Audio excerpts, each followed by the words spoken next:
اعوذ باللہ من الشیطان اللعین الرجیم بسم اللہ الرحمن الرحیم الحمدللہ رب العالمین الصلاة والسلام علی سیدنا و نبینا و طبیب قلوبنا و شفیع ذنوبنا ابی الزہراء محمد المصطفیٰ وعلی آل بیت الطیبین الطاہرین المعصومین اللہ سیما امامنا المنتظر والحجۃ الثانی عشر روحی وارواح العالمین لتراب مقدمہ الفدا اما بعد فقط قال اللہ تبارک و تعالی فی کلامہ المجید وفرقانہ الحمید بسم اللہ الرحمن الرحیم بقیت اللہ خیر لکم ان کنتم مؤمنین۔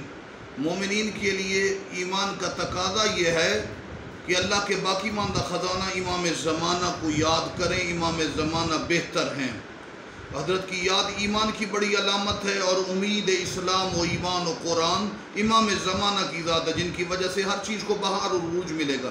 آج ہم مختصراً یہ کہنا چاہتے ہیں کہ امام کے ظہور کی دعا واجب ہے، چونکہ انتظار واجب ہے، انتظار کا ایک حصہ ہے۔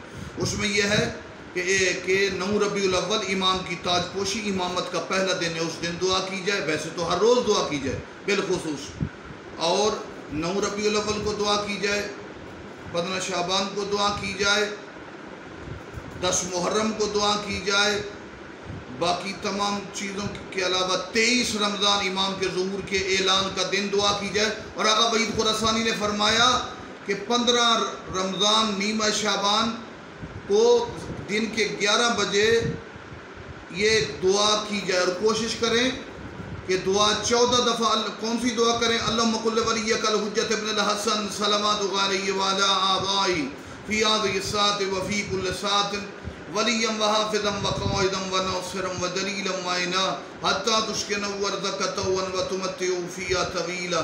اللہم صلی علی محمد وآل محمد وعجل فرجهم وسهل مخرجهم۔